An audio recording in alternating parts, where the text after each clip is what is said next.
ದೇವರ ವಾಕ್ಯ ಇಬ್ರಿಯರಿಗೆ ಬರೆದ ಪತ್ರಿಕೆ 11ನೇ ಅಧ್ಯಾಯ 9-10 ವಾಕ್ಯ. ನಂಬಿಕೆಯಿಂದಲೇ ಅವನು ವಾಗ್ದಾನದ ದೇಶಕ್ಕೆ ಬಂದಾಗ ಅಲ್ಲಿ ಅನ್ಯ ದೇಶದವನಂತೆ ಗುಡಾರಗಳಲ್ಲಿ ಇದ್ದುಕೊಂಡು ಪ್ರವಾಸಿಯಾಗಿ ಬದುಕಿದನು. ಅದೇ ವಾಗ್ದಾನಕ್ಕೆ ಸಹಬಾಧ್ಯರಾಗಿದ್ದ ಇಸಾಕನು ಯಾಕೋಬನು ಅವನಂತೆಯೇ ಗುಡಾರಗಳಲ್ಲಿ ವಾಸಿಸಿದರು. ಯಾಕೆಂದರೆ ಅವನು ಶಾಶ್ವತವಾದ ಅಸ್ತಿವಾರಗಳುಳ್ಳ ಪಟ್ಟಣವನ್ನು, ಅಂದರೆ ದೇವರು ಸಂಕಲ್ಪಿಸಿ ನಿರ್ಮಿಸಿದ ಪಟ್ಟಣವನ್ನು ಎದುರು ನೋಡುತ್ತಿದ್ದನು. ಇಲ್ಲಿ ನಾವು ನೋಡಬೇಕಾದ್ರೆ ಅಬ್ರಾಮ್ ಅವರು ಬಂದು ಆ ಒಂದು ಕಾನಾನ್ ದೇಶದಲ್ಲಿ ದೇವರು ಫಸ್ಟ್ ಇದ್ದಂಥ ಒಂದು ಇದನ್ನ ಬಿಟ್ಟು ಹೋಗ್ಬೇಕು ಅಂತ ಹೇಳ್ತಾರೆ ಅಪ್ಪ. ಆವಾಗ ಅಬ್ರಾಮ್ ಅವರು ಅದೇ ರೀತಿಯಾಗಿ ಏನು ಮಾಡ್ತಾರೆ, ಸ್ವಂತ ತನಗಿದ್ದಂಥ ಆಸ್ತಿ ಮನೆ ಎಲ್ಲವನ್ನು ಬಿಟ್ಟು ಕಾನಾನ್ ದೇಶಕ್ಕೆ ಬರ್ತಾರೆ. ಕಾನಾನ್ ದೇಶಕ್ಕೆ ಬಂದ ನಂತರನು ಅವರ ಜೀವಿತ ಯಾವ ರೀತಿಯಲ್ಲಿತ್ತು ಅಂತ ಹೇಳಿದ್ರೆ, ಒಂದು ದೊಡ್ಡ ಮನೆಗಳ ಥರ ಅಥವಾ ಬಿಲ್ಡಿಂಗ್ಗಳು ಅವು ಇವು ಕಟ್ಕೊಂಡು ಅವರು ಜೀವಿಸಲಿಲ್ಲ. ಸಾಧಾರಣವಾಗಿ ಗುಡಾರಗಳಲ್ಲೇ ವಾಸ ಮಾಡುವಂಥದ್ದನ್ನು ನಾವು ನೋಡ್ತಾ ಇದ್ದೀವಿ. ಅದು ಏನು ವಾಕ್ಯ ಹೇಳ್ತಿದೆ, ಅನ್ಯ ದೇಶದವನಂತೆ. ಇವರು ಅಬ್ರಾಮ್ ಅವರು ನೋಡಬೇಕಾದ್ರೆ ಅನ್ಯ ದೇಶದವರ ರೀತಿಯಲ್ಲಿ ಈ ಭೂಮಿಯಲ್ಲಿ ಅವ್ರು ಏನು ಮಾಡೋರಾಗಿದ್ರು, ಜೀವಿಸಿದ್ರು. ಅದು ಅಷ್ಟು ಮಾತ್ರ ಅಲ್ಲ, ಗುಡಾರಗಳಲ್ಲಿ ಜೀವಿಸೋರಾಗಿದ್ದರು, ಪ್ರವಾಸಿಯಾಗಿದ್ದರು ಅಂತ ಹೇಳ್ಬಿಟ್ಟು ಈ ವಾಕ್ಯದಲ್ಲಿ ನಾವು ಓದ್ದೆ. ಇವಾಗ ನೋಡ್ರಿ, ಪ್ರವಾಸಿಯಾಗಿ ಗುಡಾರಗಳಲ್ಲಿ ಅನ್ಯ ದೇಶದವರಂತೆ ಅವರ ಒಂದು ಜೀವಿತ ಇತ್ತು. ಇವತ್ತು ದೇವರ ಮಕ್ಕಳ ಜೀವಿತ, ಯೇಸು ಸ್ವಾಮಿಯನ್ನು ಹಿಂಬಾಲಿಸುವವರ ಜೀವಿತವಾಗಿರುವಂಥ ನಮ್ಮ ಜೀವಿತಗಳು ಯಾವ ರೀತಿಯಲ್ಲಿ ಐತೆ, ನಮ್ಮ ಜೀವಿತಗಳ ಬಗ್ಗೆ ಸ್ವಲ್ಪ ನಾವು ಯೋಚನೆ ಮಾಡಿ ನೋಡ್ಕೊಬೇಕು. ಯೋಚನೆ ಮಾಡಿ ನೋಡೋದಾಗಿದ್ರೆ, ಇವತ್ತು ಅಬ್ರಾಮ್ ಅವ್ರನ್ನ ಕರೆದಾಗ ಸಾರಾಮನ ಲೋಟ ಅವ್ರನ್ನ ಕರ್ಕೊಂಡು ಹೋದ್ರು. ಅವರು ಹೋದ ನಂತರದ ದಿನಗಳಲ್ಲಿ ಅವ್ರು ಏನು ಮಾಡೋರಾಗಿದ್ರು, ಈ ಕಾನಾನ್ ದೇಶ ಸೇರಿದ ನಂತರ ಕೆಲವು ದಿನಗಳ ನಂತರ ಅವರು ವಾಕ್ಯದಲ್ಲಿ ನೀವು ಅಬ್ರಾಮ್ ಅವರ ಒಂದು ಇದನ್ನು ಓದ್ಬೇಕಾದ್ರೆ ಗೊತ್ತಾಗ್ತೈತಿ. ಅವ್ರಿಗೆ ಯಾವುದೇ ರೀತಿಯಾದಂಥ ಕೊರತೆ ಇರಲಿಲ್ಲ. ದೊಡ್ಡ ಐಶ್ವರ್ಯವಂತರಾಗಿ ದನ, ಕುರಿ, ಕತ್ತೆ, ಒಂಟೆ ಎಲ್ಲ ಬಹಳವಾಗಿ ಇದ್ದವು ಅವ್ರಿಗೆ. ಅವ್ರು ಐಶ್ವರ್ಯವಂತರಾಗಿ ಇರೋದನ್ನು ನಾವು ನೋಡ್ತೀವಿ. ಐಶ್ವರ್ಯವಂತರಾದ್ರೂ ಸಹ ಅವರು ತಮಗೆ ಸ್ವಂತವಾಗಿರುವಂಥ ಕಲ್ಲಿನ ಒಂದು ಕಟ್ಟಡದ ಮನೆನ ಅವ್ರು ಏನು ಕಟ್ಕೊಳ್ಳಿಲ್ಲ. ಯಾಕೆಂದರೆ ಐಷಾರಾಮಿ ಬದುಕು ಅವರಿಗೆ ಇಷ್ಟ ಆಗಲಿಲ್ಲ. ನಾವು ಇಲ್ಲಿ ಎಷ್ಟು ದಿವಸಗಳ ಕಾಲ ಇರ್ತೀವಿ, ಇದು ಶಾಶ್ವತ ಅಲ್ಲ ಅಂತೇಳಿ ಅವರು ತಿಳಿದಿದ್ರು. ಇವತ್ತು ಪರಲೋಕ ರಾಜ್ಯವನ್ನು ಎದುರು ನೋಡುವಂಥ ವ್ಯಕ್ತಿಗಳು ಇದೇ ರೀತಿಯಾದಂಥ ಒಂದು ಜೀವಿತವನ್ನು ಜೀವಿಸಬೇಕು. ಇದು ಉತ್ತಮವಾದ ಜೀವಿತ. ಯಾಕೆಂದರೆ ನಾವು ಈ ಲೋಕದವರಲ್ಲ, ಪರಲೋಕ ರಾಜ್ಯಕ್ಕೆ ಸಂಬಂಧಪಟ್ಟ ಕಾರಣ ಈ ಲೋಕದಲ್ಲಿ ಯಾವುದು ಶಾಶ್ವತ ಅಲ್ಲ, ನಾವೇ ಶಾಶ್ವತ ಅಲ್ಲ. ಈ ರೀತಿಲಿ ಇರ್ಬೇಕಾದ್ರೆ ನಾವು ಏನು ಮಾಡಬೇಕು, ಅತಿಯಾಗಿ ಪರಲೋಕ ರಾಜ್ಯಕ್ಕೆ ಸಂಬಂಧಪಟ್ಟದ್ದನ್ನೇ ನಾವು ಎದುರು ನೋಡೋರಾಗಿರ್ಬೇಕು, ಅದನ್ನೇ ನಾವು ಹುಡುಕೋರಾಗಿರ್ಬೇಕು. ಇಲ್ಲಿ ಅಬ್ರಾಮ್ ಅವ್ರಿಗೆ ಏನು ಕಡಿಮೆ ಇರಲಿಲ್ಲ. ಅವ್ರಿಗೆ ಎಲ್ಲ ಆಸ್ತಿ ಪಾಸ್ತಿ, ಬೆಳ್ಳಿ ಬಂಗಾರ, ಆಳು ಕಾಳು ಎಲ್ಲ ಇದ್ರೂ ಸಹ ಅವರ ಜೀವಿತ ಗುಡಾರಗಳಲ್ಲಿ ವಾಸ ಮಾಡುವಂಥ ಜೀವಿತ ಆಗಿತ್ತು. ಇವತ್ತು ನಾವು ನೋಡ್ಬೇಕಾದ್ರೆ ಎಷ್ಟೋ ಜನ ಕ್ರೈಸ್ತರು ಅನ್ನಿಸ್ಕೊಂಡಿರುವಂಥ ವ್ಯಕ್ತಿಗಳ ಬಗ್ಗೆ ನಾವು ನೋಡ್ಬೇಕಾದ್ರೆ ಎಂತೆಂಥ ಮನೆಗಳು, ಭಯಂಕರವಾದಂಥ ಒಂದು ಐಷಾರಾಮಿ ಜೀವಿತ, ಐಷಾರಾಮಿ ಬದುಕನ್ನ ಬದುಕ್ತಾವ್ರೆ. ಒಳ್ಳೆ ದೊಡ್ಡ ಕಟ್ಟಡಗಳೆಲ್ಲ ಈ ಭೂಮಿ ಮೇಲೆ ಇರಲ್ಲ, ಶಾಶ್ವತವಾಗಿ ಇರಲ್ಲ ಅಂತ ಇದಾಗಿದ್ರು ಸಹ ಕಟ್ಟಡಗಳಲ್ಲಿ ಜೀವಿಸ್ತಾರೆ. ಒಳ್ಳೆ ಐಷಾರಾಮಿ ಬದುಕನ್ನ ಅಬ್ರಾಮ್ ಅವರು ಆಗಿನ ದಿನಗಳಲ್ಲೂ ಬದುಕ್ಬೋದಾಗಿತ್ತು. ಅಬ್ರಾಮ್ ಅವ್ರ ನಂತರ ಇಸಾಕ್ ಅವರು ಬದುಕ್ಬೋದಾಗಿತ್ತು. ಐಷಾರಾಮಿ ಬದುಕನ್ನ ಬದುಕಬೇಕು ಅಂತಿದ್ರೆ ಅವ್ರಿಗೇನು ಇಲ್ಲ ಅಂತಲ್ಲ. ಇಸಾಕ್, ಯಾಕೋಬ ಅವ್ರ ಬಗ್ಗೆ ನೀವು ಓದ್ಬೇಕಾದ್ರೆ ಗೊತ್ತಾಗ್ತೈತೆ, ಅವ್ರು ಯಾವುದಕ್ಕೂ ಕೊರತೆ ಉಳ್ಳವರಾಗಿರಲಿಲ್ಲ. ಎಲ್ಲ 1 ಪಟ್ಟಣ 2 ಪಟ್ಟಣ ಈ ರೀತಿಯಲ್ಲಿ ಪಟ್ಟಣಕ್ಕೆ ಪಾಳೆಗಳಿಗೆ ಒಡೆಯರಾಗಿದ್ದರು. ಅವರು ದೊಡ್ಡ ಶ್ರೀಮಂತರಾಗಿದ್ರು. ಅವರು ಐಷಾರಾಮಿ ಬದುಕನ್ನ ಅವರು ಇಷ್ಟಪಡಲಿಲ್ಲ. ದೊಡ್ಡ ಮನೆಗಳನ್ನ ಕಟ್ಕೊಂಡು ಇಲ್ಲೊಂದು ದೊಡ್ಡ ಮನೆನ ಕಟ್ಕೊಳ್ಳೋಣ, ಅಲ್ಲಿ ಮುಂದೆ ಒಂದು ಜಮೀನದ, ಇಂಥವು ಯಾವುವು ಇರಲಿಲ್ಲ. ನೋಡ್ರಿ, ಅಬ್ರಾಮ್ ಅವ್ರ ಜೀವಿತದಲ್ಲಿ ಸಹ ಸಾರಮ್ಮ ಸತ್ತಾಗ ಆತನು ಸಾರಮ್ಮನ ಹೂಣಿಡೋದಕ್ಕಾಗಿ ಒಂದು ಗುಹೆ ಇರುವಂಥ ಒಂದು ಜಮೀನನ್ನು ಏನು ಮಾಡ್ತಾರೆ, ಖರೀದಿ ಮಾಡ್ತಾವ್ರು. ಅವರು ಆ ಶವಕ್ಕೆ ಖರೀದಿ ಮಾಡುವಂಥ ಐಶ್ವರ್ಯವಂತರು ಅಂದರೆ ಯೋಚನೆ ಮಾಡಿ ನೋಡ್ರಿ. ಅವರು ಜೀವಿಸಬೇಕಾದ್ರೆ ಹೆಂಗೆ ಜೀವಿಸ್ಬೋದಾಗಿತ್ತು. ಬೇಕಾದಷ್ಟು ಎಕರೆಗಳನ್ನ, ಜಮೀನುಗಳು ಅವು ಇವೆಲ್ಲ ತಗೊಂಡು ಸಾಕಾಗಿ ಇದು ಮಾಡ್ಬೋದಾಗಿತ್ತು. ಇವತ್ತು ಜೀವಿಸ್ತಾ ಇರುವಂಥ ಕೆಲವೊಬ್ಬರ ಜೀವಿತನ ನೋಡಿದ್ರೆ ಏನು ಆಸ್ತಿಗಳು ಐಶ್ವರ್ಯಗಳು ಇದರಿಂದನೇ ಇದಾಗಿರ್ತಾರೆ. ಆಸ್ತಿ ಐಶ್ವರ್ಯಗಳ ಒಂದು ಇದರಲ್ಲೇ ಚಿಂತೆಯಲ್ಲೇ ಅವುಗಳ ಒಂದು ಇದರಲ್ಲೇ ಏನು ಮಾಡುವಂಥರಾಗಿರ್ತಾರೆ, ಜೀವಿಸ್ತವ್ರು. ಇವ್ರು ಯಾರು ಆ ಥರ ಇರಲಿಲ್ಲ. ಅಬ್ರಾಹ್ಮನ ನಂತರ ಇಸಾಕ್ ಅವರು ಸಹ ಅದೇ ರೀತಿಲಿ ವಾಕ್ಯವನ್ನು ನೋಡ್ಬೇಕಾದ್ರೆ ಗೊತ್ತಾಗ್ತೈತಲ್ಲ. ಇಸಾಕನು ಯಾಕೋಬನು ಅವನಂತೆಯೇ ಗುಡಾರಗಳಲ್ಲಿ ವಾಸಿಸಿದರು. ಇಸಾಕ್ ಅವರು ಯಾಕೋಬ ಅವರು ಸಹ ಅಬ್ರಾಮ ಅವರ ರೀತಿಯಲ್ಲೇ ಗುಡಾರಗಳಲ್ಲೇ ವಾಸಿಸಿದ್ರು. ಅವರು ಸಹ ನಮಗೊಂದು ಕಲ್ಲಿನ ಕಟ್ಟಡ, ಒಂದು ಮಣ್ಣಿನ ಕಟ್ಟಡ ಈ ರೀತಿಲಿ ಕಟ್ಕೊಂಡು ಚೆನ್ನಾಗಿರೋದು ನಾವು ಅದ್ರ ಬಗ್ಗೆ ಯೋಚನೆ ಮಾಡಲಿಲ್ಲ. ಅವರು ಅದೇ ರೀತಿಯಲ್ಲಿ ಏನು ಮಾಡಿದ್ರು, ಜೀವಿಸುವವರಾಗಿದ್ರು ಅಂತ ಹೇಳ್ಬಿಟ್ಟು ವಾಕ್ಯದಲ್ಲಿ ಹೇಳ್ತೈತೆ.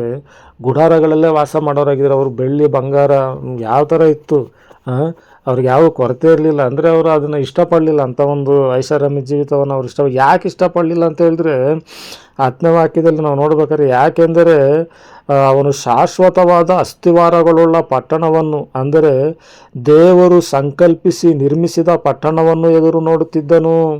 ಅಂದರೆ ಪರಲೋಕ ರಾಜ್ಯವನ್ನು ಎದುರು ನೋಡ್ತಾ ಇದ್ರು. ಆಗಿನ ದಿನಗಳಲ್ಲಿ ಇದು ಎದುರು ನೋಡಿರುವಂಥದ್ದು, ಅಬ್ರಾಮ ಅವರ ಕಾಲದಲ್ಲಿ ಎದುರು ನೋಡಿರುವಂಥ ಒಂದು ಇದು ನಾವು ನೋಡ್ಬೇಕಾದ್ರೆ ಅದು ಆಶ್ಚರ್ಯ. ಇವತ್ತು ನಾವು ಎಲ್ಲಿದ್ದೀವಿ, ಇವತ್ತು ನಮ್ಮ ಜೀವಿತ ಒಂದು ಇದರಲ್ಲಿ ನೋಡ್ಬೇಕಾದ್ರೆ ನಾವು ಹೆಚ್ಚು ಕಡಿಮೆ ಎಂಡಿಗೆ ಬಂದು ಬಿದ್ದುಬಿಟ್ಟಿದ್ದೀವಿ. ಅಂದರೆ ಈ ಭೂಮಿ ಅಂಥವಾಗುವಂಥ ಒಂದು ಕೊನೆಯ ಒಂದು ಸ್ಟೇಜಲ್ಲಿ ಒಂದು ಹಂಗೋ ಹಿಂಗೋ ಒಂದು ಕೊನೆಯಲ್ಲಿ ಬಂದು ನಾವು ಜೀವಿಸ್ತಾ ಇದ್ದೀವಿ ಅಂತಲೇ ನೆನೆಸ್ಬೋದು ಅಲ್ವಾ. ಈ ರೀತಿಲಿ ನೋಡ್ರಿ, ಅವರು ಯಾವಾಗ ಇದ್ದಿದ್ದು ಅವರು ಆವಾಗಲೇ ಅವ್ರು ಇಂಥ ಜೀವಿತವನ್ನು ಜೀವಿಸಿದ್ರು. ಇವತ್ತು ನಮ್ಮ ಜೀವಿತ ಹೆಂಗೈತೆ, ಇವತ್ತು ನಮ್ಮ ಪ್ರತಿಯೊಂದು ಪ್ರಯಾಸ, ನಮ್ಮ ಒಂದು ಆಲೋಚನೆ ಪ್ರತಿಯೊಂದೂ ಬರೀ ಏನಾಗೈತೆ ಅಂತ ಹೇಳಿದ್ರೆ, ಬರೀ ದುಡ್ಡು ಸಂಪಾದಿಸ್ಬೇಕು, ಹಿಂಗೆ ಅವ್ರಿಗಿಂತ ಹೆಚ್ಚಾಗಿರ್ಬೇಕು, ಇವ್ರಿಗಿಂತ ಹೆಚ್ಚಾಗಿರ್ಬೇಕು, ಕಾರ್ ತಗೊಬೇಕು, ಬೈಕ್ ತಗೊಬೇಕು, ಬರೀ ಇಂಥದ್ದೇ ನಮ್ಮ ಆಲೋಚನೆಗಳಾಗೈತೆ. ಬರೀ ಈ ಲೋಕಕ್ಕೆ ಸಂಬಂಧಪಟ್ಟಿದ್ದಂಥ ಆಲೋಚನೆಗಳನ್ನೇ ಮಾಡ್ತಾಯಿದ್ದೀವಿ. ಆದರೆ ಅವರು ಆ ರೀತಿಲಿ ಮಾಡಲಿಲ್ಲ. ಅಬ್ರಾಮ್, ಇಸಾಕ್, ಯಾಕೋಬ್ ಅವರು ಆ ರೀತಿಲಿ ಅವ್ರು ಏನು ಮಾಡಲಿಲ್ಲ, ಈ ಲೋಕಕ್ಕೆ ಸಂಬಂಧಪಟ್ಟಿದ್ದು ಮಾಡಲಿಲ್ಲ. ನಾವು ಪರದೇಶಸ್ಥರು, ನಾವು ಪ್ರವಾಸಿಗರು ಅಂತೇಳ್ಬಿಟ್ಟು ಆ ಸತ್ಯವನ್ನು ತಿಳ್ಕೊಂಡಿದ್ರು. ಈ ಸತ್ಯವನ್ನು ತಿಳ್ಕೊಂಡಿದ್ರೆ ಮಾತ್ರ ಒಂದು ಉತ್ತಮವಾದ ಜೀವಿತವನ್ನು ಜೀವಿಸೋದು ಸಾಧ್ಯ ಆಗ್ತೈತೆ. ಇಲ್ಲದೆ ಹೋದರೆ ಖಂಡಿತವಾಗಲೂ ಸಾಧ್ಯ ಇಲ್ಲ. ಎಷ್ಟು ದಿವಸ ಇರ್ತೀವಿ ಈ ಭೂಮಿ ಮೇಲೆ ನಾವು? ಒಂದು 60, 70, ಒಂದು 50 ಈ ರೀತಿ ಇಷ್ಟೇ ವರ್ಷ. ಒಂದು 70 ಹೆವಿ ಅಂದರೆ ಈಗಿನ ಒಂದು ಕಾಲಘಟ್ಟದಲ್ಲಿ ಏನೋ ಒಂದು 70 ವರ್ಷ ಬದುಕ್ಬೋದು. ಆ 70 ವರ್ಷದಲ್ಲೂ ಇಲ್ಲದೇ ಇರೋವಂಥ ಕಾಯಿಲೆಗಳೆಲ್ಲ ಬಂದು ತುಂಬಿಕೊಂಡು ಒಂದು 70 ವರ್ಷಗಳ ಕಾಲ ನಡೆಸ್ಬೇಕೇನೋ. ಒಂದು 40ಕ್ಕೆ ಒಂದು 4-5 ಕಾಯಿಲೆಗಳು ಬಂದು ತುಂಬ್ಕೊಂಬಿಡ್ತವೆ, ಆಕ್ರಮಿಸ್ಕೊಂಬಿಡ್ತವೆ. ಒಂದು 4-5 ಕಾಯಿಲೆಗಳು 40 ವಯಸ್ಸು ಆಯ್ತಿದ್ದಂಗೆ ಮನುಷ್ಯನಿಗೆ 4-5 ಬಂದು ಅಟಕಾಯಿಸ್ಕೊಂಬಿಡ್ತವೆ. ಇಂಥ ಒಂದು ಜೀವಿತ. ಅದರಲ್ಲೂ ನಮ್ಮ ಮಕ್ಕಳು ಇಂಗ್ಲೀಷ್ ಮೀಡಿಯಮಲ್ಲೇ ಓದಬೇಕು, ನಮ್ಮ ಮಕ್ಕಳು ಈ ರೀತಿಯಲ್ಲೇ ಇರಬೇಕು, ಲಾಯರ್ ಆಗಬೇಕು, ಅದಾಗಬೇಕು, ಇದಾಗಬೇಕು, ಈ ರೀತಿಯಾದಂಥ ಒಂದು ಆಲೋಚನೆಗಳುಳ್ಳವರಾಗೆ ನಾವೇನು ಮಾಡ್ತೀವಿ, ಇವತ್ತಿನವರೆಗೂ ನಾವು ಜೀವಿಸ್ತಾ ಇದ್ದೀವಿ. ಆದಷ್ಟು ಇಂಥ ಒಂದು ಈ ಲೋಕಕ್ಕೆ ಸಂಬಂಧಪಟ್ಟ ಜೀವಿತದಿಂದ ಸ್ವಲ್ಪ ಆದಷ್ಟು ನಮ್ಮನ್ನು ನಾವು ಬಿಡಿಸ್ಕೊಂಡು ಪರಲೋಕದ ಕಡೆಗೆ ನಮ್ಮ ಮನಸ್ಸಿಡಬೇಕು. ಅದರ ಕಡೆಗೆ ನಾವು ನೋಡುವಂತೆ ನಾವು ದೇವ್ರ ಹತ್ರ ಕೇಳ್ಕೊಬೇಕು. ದೇವ, ನಿನ್ನಂತೆ ನಮ್ಮನ್ನು ಮಾರ್ಪಡಿಸು. ದೇವರೇ, ನಿನ್ನ ರಾಜ್ಯವನ್ನು ಎದುರು ನೋಡುವಂತೆ ಒಂದು ಕೃಪೆಯನ್ನು ನಮಗೆ ದಯಪಾಲಿಸಪ್ಪ. ನಾವು ಬರೀ ಇಹಲೋಕದ ಚಿಂತೆಗಳಲ್ಲೇ ತುಂಬೋಗಿದ್ದೀವಿ ಅಂತ ಹೇಳ್ಬಿಟ್ಟು ದೇವರ ಒಂದು ಸಹಾಯವನ್ನು ಪಡೆದು ನಾವು ಈ ರೀತಿಲಿ ಜೀವಿಸೋದಕ್ಕೆ ಪ್ರಯಾಸ ಪಡಬೇಕು. ಇವತ್ತು ಕೋಟಿಗಟ್ಟಲೆ ಇದ್ರೂ ಕೋಟಿಗಟ್ಟಲೆ ಇರುವಂಥ ಎಷ್ಟೋ ಜನ ವ್ಯಕ್ತಿಗಳು ಬಡವರಿಗೆ ಒಂದು 10, 20, 100 ಕೊಡೋದಕ್ಕೆ ಹಿಂದೆ ಮುಂದೆ ತುಳಿತಾರೆ. ಪಾಸ್ತಿಗಳೆಲ್ಲ ಮಾಡ್ಕೊಂಡು ಕಂಪ್ನಿಗಳಲ್ಲಿ ಲಾಸ್ ಆಯಿತು ಅಂತ ಕೋಟಿಗಟ್ಟಲೆ ಲಾಸ್ ಆಯ್ತವೆ, ಲಕ್ಷಗಟ್ಟಲೆ ಲಾಸ್ ಆಯ್ತವೆ. ಅದರಲ್ಲಿ ಅವರೆಲ್ಲ ಬಿಡು, ಇವತ್ತು ಹೋಯ್ತು ನಾಳೆ ತಗೊಂತೀವಿ, ಈ ಥರ ಇದು ಮಾಡ್ತಾರೆ. ಅದೇ 1 ಲಕ್ಷ, 1-2 ಲಕ್ಷಗಳಲ್ಲಿ ಬಡವ್ರಿಗೊಂದು ಮನೆ ಇಲ್ಲದೆ ಇರೋರ್ಗೆ ಮನೇನ, ಅನಾರೋಗ್ಯದಲ್ಲಿ ಬಿದ್ದಿರುವಂಥ ಬಡವರಿಗೆ ಅವರ ಚಿಕಿತ್ಸೆ, ಇಂಥದ್ರ ಬಗ್ಗೆ ಯಾರೊಬ್ಬರೂ ಯೋಚನೆ ಮಾಡ್ತಾಯಿಲ್ಲ. ಯಾರೂ ಅಂತಲ್ಲ, ಕೆಲವೊಬ್ಬರು ಆ ರೀತಿಲೆಲ್ಲ ಎಷ್ಟೋ ಜನ ಒಳ್ಳೆಯ ದೇವರ ಮಕ್ಕಳು, ದೇವರ ರಾಜ್ಯವನ್ನು ಎದುರು ನೋಡುತ್ತಿರುವಂಥವ್ರು ಹಿಂಗೆ ಬಡವರುಗಳಿಗೆ ಮನೆಗಳನ್ನ ಕಟ್ಟಿಕೊಟ್ಟು, ಬಡವರಿಗೆ ಬಂದಿರುವಂಥ ಒಂದು ರೋಗ ರುಜಿನಗಳನ್ನು ಆ ಚಿಕಿತ್ಸೆಗಳು ಕೊಟ್ಟು ಅವ್ರಿಗೆ ಆಧಾರವಾಗಿ ನಿಂತವರೆಲ್ಲ ಇದು ಮಾಡ್ತಾವ್ರೆ ಎಷ್ಟೋ ಜನ. ಅಂದರೆ ಕೆಲವೊಬ್ಬರು ಬರೀ ಸಂಪಾದಿಸ್ಕೊಳೋದ್ರಲ್ಲೇ ಹಣ, ಆಸ್ತಿ ಪಾಸ್ತಿ ಇಂಥ ಒಂದು ಇದನ್ನೇ ತಲೆ ತುಂಬಿಕೊಂಡು ಅವರ ಜೀವಿತವನ್ನೇ ನಾಶ ಮಾಡ್ಕೊತಾರೆ, ಹಾಳು ಮಾಡ್ಕೊತಾರೆ. ಬರೀ ಈ ಚಿಂತೆಗಳಲ್ಲೇ ತುಂಬಿಕೊಂಡು ಒಂದು ಸ್ವಲ್ಪ ಈಚೆ ಬರ್ರಿ, ಪರಲೋಕದ ಒಂದು ರಾಜ್ಯದ ಕಡೆಗೆ ನಿಮ್ಮ ಗಮನವನ್ನು ಸ್ವಲ್ಪ ಹರಿಸ್ರಿ. ನಿಮ್ಮ ಜ್ಞಾನದಲ್ಲಿ ಪರಲೋಕದ ಬಗ್ಗೆ ಸ್ವಲ್ಪ ತುಂಬಿಕೊಳ್ರಿ. ಬರೀ ಇಹಲೋಕದ ಬಗ್ಗೆನೇ ತುಂಬ್ಕೊಂಡಿರ್ಬೇಡ್ರಿ, ಪರಲೋಕದ ಬಗ್ಗೆನೂ ತುಂಬಿಕೊಡ್ರಿ. ಅದ್ರ ಬಗ್ಗೆ ಯೋಚನೆ ಮಾಡಿರಿ. ಯಾಕೆಂದರೆ ಅದು ಸತ್ಯ, ನಿತ್ಯ, ನಿರಂತರವಾಗೂ ಇರುವಂಥದ್ದು ಪರಲೋಕ ರಾಜ್ಯ. ಆ ಒಂದು ರಾಜ್ಯಕ್ಕೆ ಸೇರಬೇಕು. ಅದು ಬಹಳ ಮುಖ್ಯವಾದದ್ದು. ಒಬ್ಬ ಮನುಷ್ಯನಾಗಿ, ಅದರಲ್ಲೂ ಯೇಸುವನ್ನು ನಂಬಿ ಯೇಸುವನ್ನು ಹಿಂಬಾಲಿಸುವಂಥ ವ್ಯಕ್ತಿ ಪರಲೋಕ ರಾಜ್ಯವನ್ನು ಕಳ್ಕೊಂಡ್ರೆ ಖಂಡಿತವಲ್ಲ ಆ ವ್ಯಕ್ತಿಗಿಂತಲೂ ದುರ್ಗತಿ ಬೇರೆ ಯಾರಿಗೂ ಇರಲ್ಲ ಅಂತ ನಾನು ನೆನೆಸ್ತೀನಿ. 2ನೇ ಅರಸು 5ನೇ ಅಧ್ಯಾಯ 26ನೇ ವಾಕ್ಯ. ಆಗ ಎಲೀಷನು ಗೆಹೇಜಿಗೆ, ಒಬ್ಬನು ರಥದಿಂದ ಇಳಿದು ಬಂದು ನಿನ್ನನ್ನು ಎದುರುಗೊಂಡಿದ್ದು ನನ್ನ ಜ್ಞಾನದೃಷ್ಟಿಗೆ ಕಾಣಲಿಲ್ಲವೆಂದು ತಿಳಿದಿರುವೆಯ? ದ್ರವ್ಯ, ಬಟ್ಟೆಗಳು, ಎಣ್ಣೆ, ಮರದ ತೋಪುಗಳು, ದ್ರಾಕ್ಷ ತೋಟಗಳು, ಕುರಿ ದನಗಳು, ದಾಸ ದಾಸಿಯರು, ಜನರು, ಇವುಗಳನ್ನು ಸಂಪಾದಿಸುವುದಕ್ಕೆ ಇದು ಸಮಯವೋ ಅಂತ ಹೇಳ್ಬಿಟ್ಟು ಎಲೀಷ ಅವರು ಆಗಿನ ದಿನಗಳಲ್ಲೇ ಹೇಳ್ತವ್ರೆ. ಅಂದರೆ ಎಲೀಷ ಅವರ ಜೀವಿತ ಕಾಲದ ದಿನಗಳಲ್ಲಿ ಅವ್ರು ಹೇಳ್ತಾ ಇರುವಂಥ ಮಾತು ಅದು ಯಾವಾಗ ಅವ್ರು ಹೇಳ್ತವ್ರೆ, ಇದು ಬಟ್ಟೆಗಳನ್ನು, ತೋಟಗಳನ್ನು, ದನ ಕುರಿಗಳನ್ನು, ಆಳುಗಳನ್ನು, ಇವತ್ತನ್ನು ಸಂಪಾದಿಸ್ಕೊಳ್ಳುವಂಥ ಸಮಯನ ಇದು ಅಂತೇಳ್ಬಿಟ್ಟು ಆವಾಗ ಹೇಳ್ತವ್ರಿ. ಆವಾಗ ಅವರು ಜೀವಿಸಿದಂಥ ಕಾಲ ಯಾವುದು? ಆವಾಗ ಯಾವ ರೀತಿಲಿ ಬೇಕಾದ್ರೂ ಅವರು ಜೀವಿಸ್ಬೋದಾಗಿತ್ತು. ಏನು ಬೇಕಾದ್ರೂ ತಗೊಂಡು ಎಂಥ ಬಟ್ಟೆ, ಎಂಥ ಇದನ್ನಾದರೂ ತಗೊಂಡು ಅವ್ರು ಜೀವಿಸ್ಬೋದಾಗಿತ್ತು. ದಿಲ್ದಾರಾಗಿ ಭೂಮಿ ಎಕರೆಗಟ್ಟಲೆ ಜಮೀನುಗಳನ್ನ ಇವತ್ತನ್ನೆಲ್ಲ ತಗೊಂಡು ಒಳ್ಳೆ ದಿಲ್ದಾರ್ ಜೀವಿತ ಮಾಡ್ಬೋದಾಗಿತ್ತು. ಆವಾಗಲೇ ಅವ್ರು ಹೇಳ್ತಾ ಇರುವಂಥ ಮಾತು ನೋಡ್ರಿ ಯಾವ ರೀತಿಲಿ ಐತೆ. ಇದನ್ನೆಲ್ಲ ಕೂಡಿಸಿಟ್ಕೊಳೋದಕ್ಕೆ ಇದು ಸಮಯನ ಅಂತವ್ರಿ ಆಗಿನ ದಿನಗಳಲ್ಲಿ. ಅಂದರೆ ಕೊನೆ ಅಂತ್ಯದ ಸಮೀಪದಲ್ಲಿ, ಹೆಚ್ಚು ಕಡಿಮೆ ಅಂತ್ಯದ ಸಮೀಪದಲ್ಲಿ ಜೀವಿಸ್ತಾ ಇರುವಂಥ ನಾವು, ನಮ್ಮ ಒಂದು ಆಲೋಚನೆಗಳೇನಾಗೈತೆ ಅಂದರೆ ಬರೀ ಇಂಥದ್ರ ಮೇಲೆ ಒಂದು 10 ಎಕರೆ ಜಮೀನು ಆಸ್ತಿ ಇರಬೇಕು, ನನಗೆ ಒಂದು 2 ಹೆಕ್ಟರ್ 3 ಹೆಕ್ಟರ್ ಬಿಲ್ಡಿಂಗ್ ಇರಬೇಕು, ಒಂದು 4-5 ಕಾರುಗಳು ಇರಬೇಕು, ಒಂದು 5-6 ಬೈಕ್ಗಳು ಇರಬೇಕು. ಬರೇ ಇಂಥದನ್ನೇ ತುಂಬ್ಕೊಂಡಿದ್ದೀವಿ. ಅವರೆಲ್ಲ ಯಾಕಪ್ಪ, ಅವ್ರಿಗೆ ಸಮಯ ಇದ್ರೂ ಅವ್ರು ಯಾಕೆ ಈ ರೀತಿಲೆಲ್ಲ ಅವರು ಇದು ಮಾಡಲಿಲ್ಲ ಅಂತ ಹೇಳಿದ್ರೆ, ಯೂತ್ರ ಬಗ್ಗೆ ಎಲ್ಲ ಅವರು ಯೋಚನೆ ಮಾಡಲಿಲ್ಲ ಅಂತ ಹೇಳಿದ್ರೆ, ಅವ್ರು ಸತ್ಯವನ್ನು ತಿಳ್ಕೊಂಡಿದ್ರು. ನಾವು ಈ ಲೋಕದಲ್ಲಿ ಶಾಶ್ವತ ಅಲ್ಲ, ಇದು ನಾವು ಶಾಶ್ವತವಾಗಿ ಜೀವಿಸುವಂಥ ಸ್ಥಳ ಅಲ್ಲ. ಇದು ನಾವು ಶಾಶ್ವತವಾಗಿರುವಂಥದ್ದು ಪರಲೋಕ ರಾಜ್ಯ. ಅದನ್ನು ಸೇರಬೇಕು. ದೇವರು ಸಂಕಲ್ಪಿಸಿ ನಿರ್ಮಿಸಿರುವಂಥ ಪರಲೋಕ ರಾಜ್ಯವನ್ನು ಸೇರಬೇಕು ಅನ್ನೋದೇ ಈ ದೇವರ ಮಕ್ಕಳ ಪ್ರತಿಯೊಬ್ಬರ ಟಾರ್ಗೆಟ್ ಆಗಿತ್ತು. ಅಂದರೆ ಅದೇ ಅವರ ಒಂದು ಗುರಿಯಾಗಿತ್ತು.